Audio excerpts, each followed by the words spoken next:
damos la bienvenida al economista Alberto Acosta, ex presidente de la Asamblea Nacional.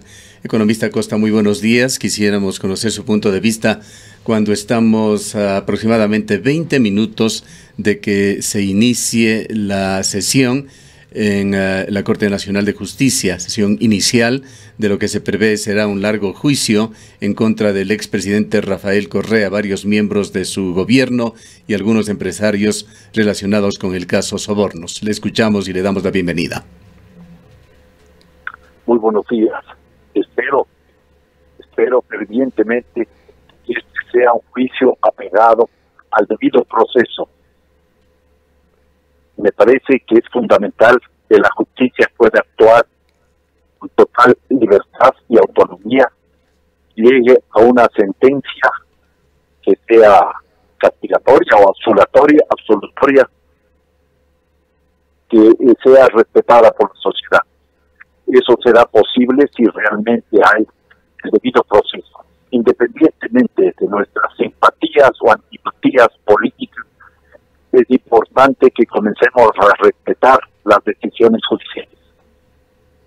Con perdón, una pregunta, ¿se podría quitar el eco que tengo en la entrevista? Me quité a hablar.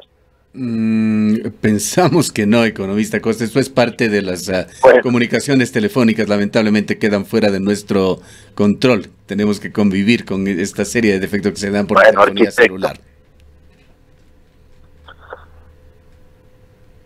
Bien, en todo caso, economista Acosta, usted hace 10 años, cuando era muy cercano a Rafael Correa, o hace algo más, cuando se iniciaba este proyecto denominado de la Revolución Ciudadana, ¿pudo pensar, pudo vislumbrar, o en qué momento pudo usted vislumbrar de que las cosas llegarían a este punto en el cual los entonces mandatarios tan populares hayan caído en una situación tan baja? Pues no solamente Rafael Correa, es el propio presidente de la República, entonces vicepresidente Lenín Moreno, quien se encuentra en sus puntos más bajos de aceptación por parte del pueblo ecuatoriano. Para mí es una situación compleja, difícil. Cuando empezamos este proceso de revolución ciudadana, despertando una cantidad de expectativas, ilusiones en el pueblo ecuatoriano, lo primero que nos imaginábamos era que esto podía suceder. Esta situación es realmente lamentable, es indignante, y creo que deberíamos nosotros hacer un enorme esfuerzo para sacar conclusiones para que esto no se repita nunca más. Yo diría que este es uno de los temas fundamentales, y hay que recordar que cuando planteamos nosotros el plan de gobierno de Alianza País 2007-2011, elaborado en el año 2006, lo que planteábamos, lo que proponíamos era sin lugar a dudas una situación muy diferente a la actual. No estábamos a favor de ninguna propuesta caudillista, y además uno de los ejes fundamentales de la entonces llamada Revolución Ciudadana, que terminó sin revolución y sin ciudadanía, era la lucha frontal contra la corrupción. Lamentablemente eso no sucedió, y estamos este rato abordados a procesar lo que fue el gobierno del presidente Rafael Correa, que desde mi perspectiva hay muchos aspectos fue una década desperdiciada. Economista Acosta, muy buenos días. Toda esta situación, el caso Soborno, se da además en medio de una crisis política que estaría viviendo el presidente de la República, Lenín Moreno, con una muy baja popularidad, y además es un año electoral en el que mucho se habla de la posibilidad de el regreso, el retorno del expresidente Rafael Correa, o el retorno de la Revolución Ciudadana al poder, en este caso a través de las elecciones que se darían en el año 2021. ¿Cuáles son las lecturas que tiene usted del momento político y económico previo al proceso electoral? Bueno, estamos en una situación sumamente compleja, que ha señalado con absoluta claridad que el presidente Moreno goza de muy bajo respaldo popular.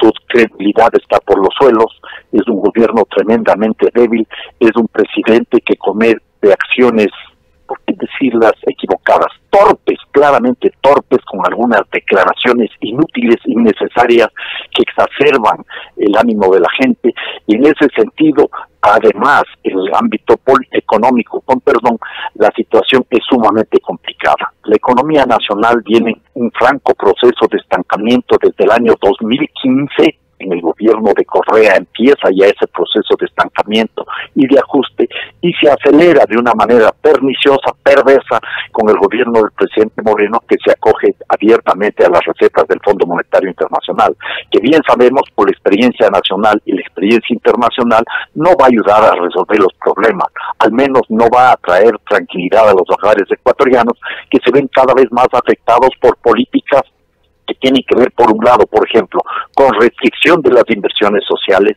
disminución de la inversión del sector público, que ocasiona también menor actividad económica, y por otro lado se está planteando respuestas sumamente preocupantes, como es la flexibilización laboral y la flexibilización ambiental, para seguir abriendo la puerta a los extractivismos mineros y petroleros. Ecuador ya desde hace algunos años, economista Costa, ha venido endeudándose a un ritmo aproximado de $1.000 millones mensuales. Y este ritmo, antes que paralizarse o detenerse, ralentizarse, se ha acelerado con el gobierno de Lenín Moreno. Sin embargo, se han dado hechos últimos recientes, como el incremento en el porcentaje de riesgo país o en el índice de riesgo país. Igualmente, la semana pasada trascendió que una agencia calificadora, Moody's, había bajado la calidad crediticia de Ecuador, y podría ser que las circunstancias externas ya no le den a Ecuador para seguir endeudándose, o en su defecto, si es que le entregan más deuda a Ecuador, sería con intereses más altos. Quisiéramos su punto de vista sobre esta marcha que está siguiendo la economía ecuatoriana. Bueno, ese proceso de endeudamiento acelerado, agresivo, como no se había dado antes en la historia de la República, empieza en el gobierno del presidente Correa. Hay que anotar que ese proceso arranca ya en el año 2014, cuando el presidente Correa todavía disfrutaba, la economía ecuatoriana disfrutaba de un precio del petróleo de $100 por barril, pero requería recursos para sostener una enorme inversión pública.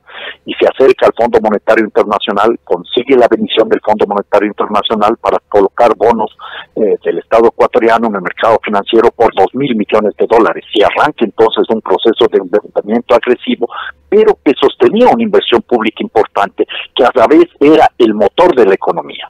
Lo grave, lo preocupante ahora es que se sigue en un ritmo de endeudamiento acelerado y la economía se sigue contrayendo porque ya no hay inversión del sector público.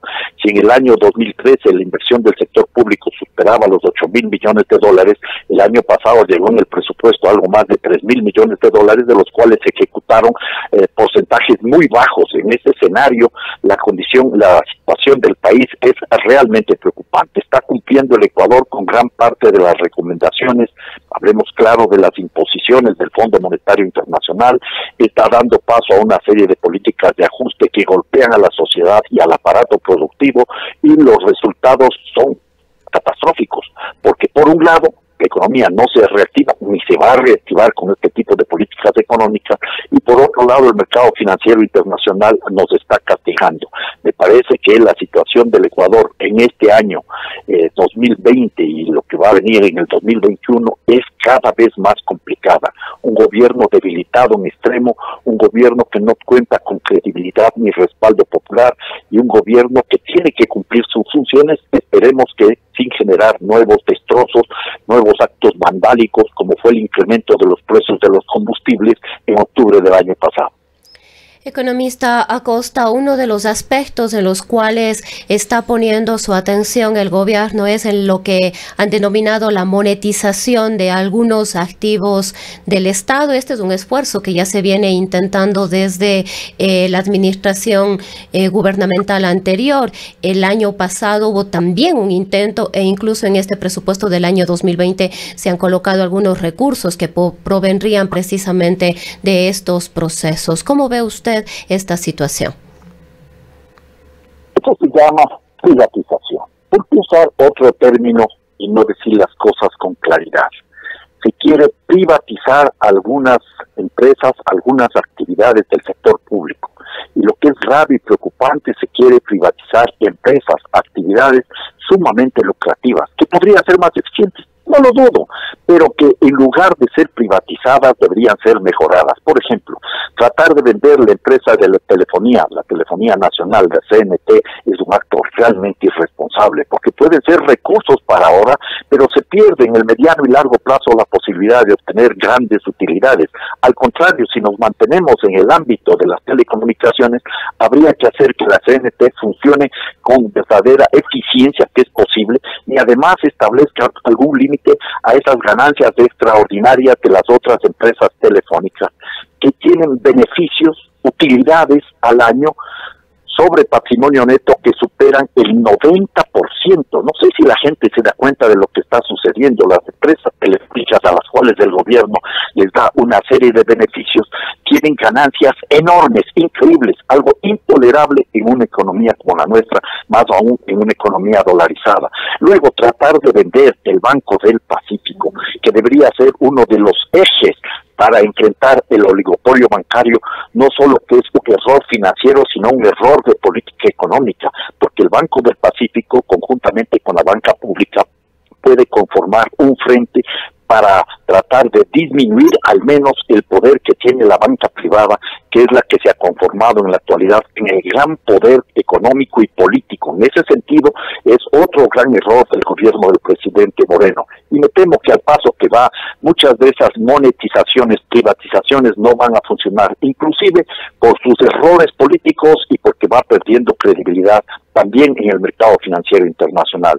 Y en ese escenario me preocupa a mí que se sigue insistiendo en dos cuestiones que van a ahondar los conflictos sociales y los conflictos ambientales: más flexibilización laboral, más flexibilización ambiental. Esos son caminos realmente peligrosos. Economista Costa, quisiera tocar con usted un tema del pasado que ha vuelto a tener actualidad. Nos queremos referir al proyecto Coca-Cola Sinclair. La semana pasada trascendió a través de las redes sociales y así se ha confirmado de que hay escasez de agua en el sector, que ha afectado una importante cascada. Se dice que es la más grande de Ecuador. Usted en el año 2007 visitaba este sitio y a renglón seguido daban ustedes como gobierno luz verde para la construcción de este gran proyecto, señalando que el agua que se iba a utilizar del río Coca no afectaría de ninguna manera a esta cascada. ¿Qué es lo que piensa usted está sucediendo y qué pasó con los estudios para realizar esta gigantesca represa que hoy en día aparentemente es la causa de estos graves problemas con la naturaleza? Bueno, esperemos, y yo personalmente espero que no sea la construcción de Coca-Cola Sinclair la que explica la desaparición de esta maravillosa cascada. Para mí es un momento de mucha tristeza el hecho de que la cascada ya no esté ahí más y que no pueda ir con mis nietos a que conozcan la cascada. Yo fui muchas veces a esa cascada, no solo cuando fui ministro de Energía y Minas, y creo que es lamentable que esto esté aconteciendo. Podría ser que el proyecto Coca-Cola Sinclair haya influido, espero que eso no sea así, pero el hecho real y cierto es que nosotros tenemos que cuidar de nuestras bellezas, de nuestras riquezas naturales, que es algo que debe caracterizar a la sociedad ecuatoriana. He dicho muchas veces que una sociedad es grande no solo por lo que construye, sino por lo que no destruye. Sería lamentable que por construir una obra hidroeléctrica importante, fundamental para el suministro de electricidad al país, tengamos esta destrucción de esta belleza natural. Insisto, ojalá no sea causa de esta situación tan triste la construcción del Coca-Cola Sinclair. Hasta donde usted recuerda se hicieron, sin embargo, todos los estudios medioambientales antes de tomar la decisión. Mire, espero que se hayan hecho todos los estudios ambientales y todos los estudios hidrológicos necesarios. Al respecto ya no le puedo decir nada. Yo rescaté ese proyecto que ya estaba previsto desde mucho antes de que empiece el gobierno del presidente Correa. Es un proyecto como casi todos los proyectos hidroeléctricos que luego dieron lugar a la construcción de represas, de algunas de las cuales todavía no funcionan porque no hubo planificación, fracasó la planificación del gobierno del presidente Correa. Esos proyectos ya venían del Instituto Ecuatoriano Instituto Nacional de Electrificación información, el INESEL, que fue desaparecido en la época del gobierno de Dajik y Sixto Durán Ballén. Yo anotaría que esas son cuestiones que tenían mucha historia y es de desear que todos esos proyectos se hayan hecho con los estudios correspondientes. Es un tema que lamentablemente no le puedo dar información porque no la tengo. Trasladado esto a la actualidad, economista Costa, usted debe estar al tanto de que Yacu Pérez Guartambel ha presentado a la Corte Constitucional para calificación 2 preguntas relacionadas con una consulta popular que aspira a realizar a nivel nacional con respecto a la minería. ¿Qué opina usted sobre este tema? Mire, yo apoyo decididamente la propuesta del señor prefecto. Me parece que es necesaria. Podemos discutir si el camino es el adecuado, o sea, una consulta popular para la provincia. Hay personas que dicen en la ciudad de Cuenca que debía haber sido más para el cantón, pero el hecho real y cierto es que en esta ocasión el prefecto Yacu Pérez, acogiéndose a las recomendaciones de la misma Corte Constitucional, presenta 2 preguntas. La primera, como ustedes saben, dice, la voy a leer: ¿está de acuerdo con la prohibición sin excepción de actividades de prospección, exploración y explotación de minería metálica artesanal, pequeña, mediana y a gran escala en fuentes de agua, zonas de recarga, descarga y regulación hídrica, páramos, humedales, bosques protectores y ecosistemas frágiles en la provincia de La Suay? La pregunta me parece tremendamente clara, no induce a ninguna respuesta, abre la puerta, pero yo anotaría que debemos recordar que el día 18 de abril del año 2008 en Montecristi expedimos el mandato minero donde se prohibía actividades mineras en cualquier fuente de agua, en cualquier zona de carga o de recarga, descarga y regulación hídrica, y eso no se cumplió. Y el mandato minero, como decía el doctor Julio César Trujillo en el año 2012, tiene el carácter de una ley orgánica que no puede ser derogado con una ley ordinaria. Además, la segunda parte de la pregunta del prefecto nos dice que si estamos de acuerdo, si está de acuerdo que se cancelen las concesiones mineras metálicas que hayan sido otorgadas con anterioridad a esta consulta popular en fuentes de agua, zona de recarga, descarga y regulación hídrica, páramos, humedales, bosques protectores y ecosistemas frágiles de la provincia de La Suay. También estoy de acuerdo y es importante rescatar que casi todos los proyectos mineros están afectando el cumplimiento de las leyes. Por ejemplo, la consulta previa, libre e informada no se ha realizado en la mayoría de proyectos mineros, y este proyecto y otros proyectos mineros no cumplen con el mandato constitucional del 18 de abril, el mandato minero. Yo creo que entonces hay suficientes razones para dar paso a esta consulta popular. Y si me permite, arquitecto, un pequeño detalle: ¿qué es lo que obtendría el país si es que se da paso a la explotación de los minerales en Quinzacocha, un proyecto estratégico al cual se le cambió de nombre para engañar a la sociedad azuaya, para tratar de engañar a la sociedad azuaya, y se les llama Loma Larga? Este es un proyecto que tendría una vida útil aproximada, como ustedes saben, de 12 años. Se dice que se van a extraer 2.2 millones de onzas de oro, 13.3 millones de onzas de plata y 88 millones de libras de cobre. Pero para obtener esa cantidad de minerales hay que extraer 14 millones de toneladas de material. 14 millones de toneladas de material. Les pongo unas cifras para entender de qué estamos hablando. La inversión esperada para que este proyecto funcione y se obtenga esa cantidad de oro, plata y cobre mencionada es de 432 millones de dólares, que daría ingresos totales por 2.054 millones de dólares, de los cuales le quedan al Estado 554 millones de dólares por impuestos, regalías y otras cosas que hay que considerar, y 554 millones de dólares. La empresa se llevaría, contando la operación, costos de operación y ganancias de la minera, 1.068 millones de dólares, y al Estado le dejan 46 millones de dólares al año, 46.2 millones de dólares al año, lo que equivalen a 3.2% del impuesto a la renta que pagan los 270 grupos económicos más grandes. Pero en este cálculo no aparece para nada lo que va a significar la remediación y restauración ambiental. Esto es algo que deberíamos tener en consideración, porque ¿quién va a asumir el costo de la remediación y restauración ambiental? Remediación como manda la ley y restauración como ordena la Constitución. Pongámosle un valor bajo, $12 por tonelada. Estamos hablando de cerca de 170 millones de dólares que van a desaparecer en términos de ingresos para el Estado, porque eso tendrá que asumir el Estado ecuatoriano. Y bien sabemos que las empresas mineras campeonas en esta materia son muy hábiles para poco tiempo antes de que termine la explotación minera entrar en quiebra y no hay a quién cobrarles, porque estas empresas están afincadas en paraísos fiscales. No vienen las matrices a dar la cara, vienen subsidiarias a través de las cuales se hace todo tipo de trafacías.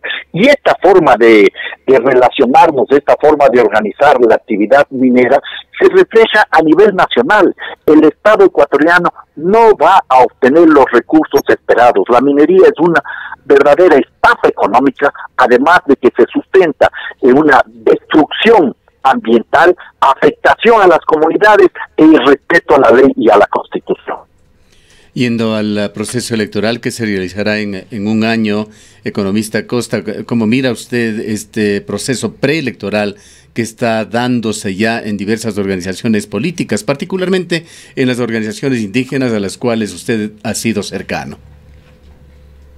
Bueno, me parece que este es un momento donde hay que reflexionar, hay que analizar con mucho detenimiento no solo lo que viene, sino lo que se vivió y lo que significó esta gran movilización popular de octubre pasado. Octubre marca un punto de quiebre en gran parte de la vida política nacional.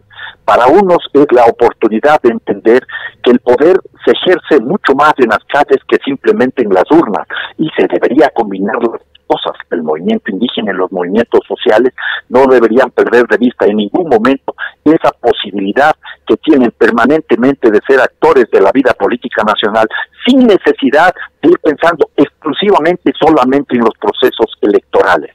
Ahora, el proceso electoral tiene que ser también debidamente analizado de parte del movimiento indígena, los movimientos sociales y otras fuerzas políticas para plantear alternativas convocantes que aglutinen a gran parte de la población para enfrentar los procesos que podrían venir si gana por un lado la derecha neoliberal o si gana por otro lado la derecha progresista, porque entre progresismo y neoliberalismo lo que les diferencia simplemente son algunos matices, porque ambos caminan en la misma dirección, tratando de profundizar el modelo económico, el modelo social, el modelo político.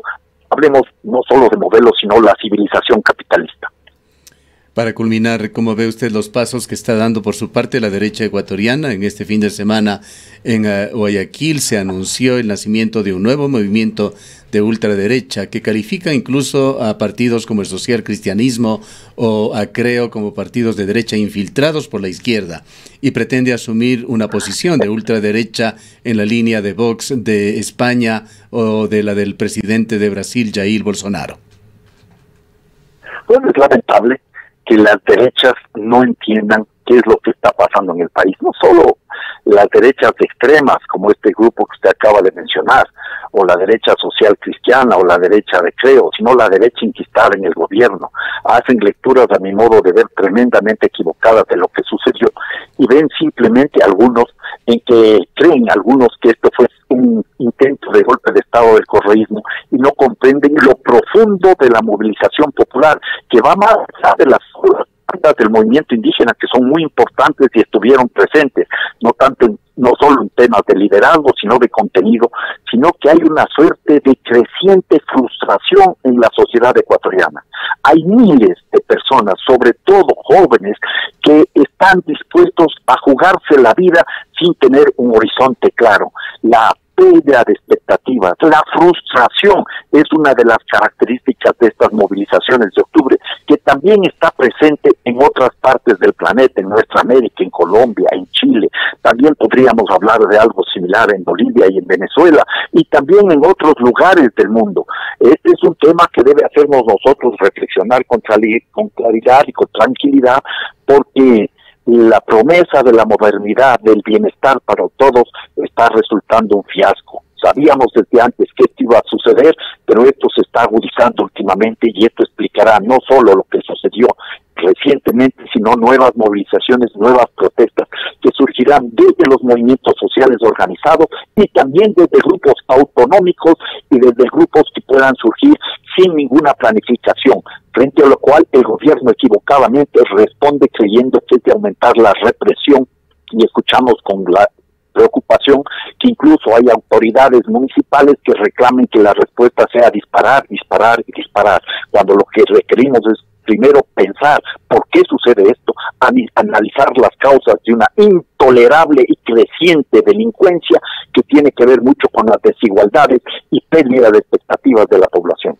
Economista Acosta, le escuchábamos a uno de los asambleístas de la Revolución Ciudadana, a Juan Cristóbal Lloret, manifestando que con miras a las próximas elecciones no descartaban una alianza con el movimiento indígena, con el sector indígena del país. Esta supuesta vinculación empezó a sonar también en las protestas de octubre a las cuales usted hace referencia, y se habló ya de una vinculación, de una posible alianza entre la Revolución Ciudadana y el sector indígena.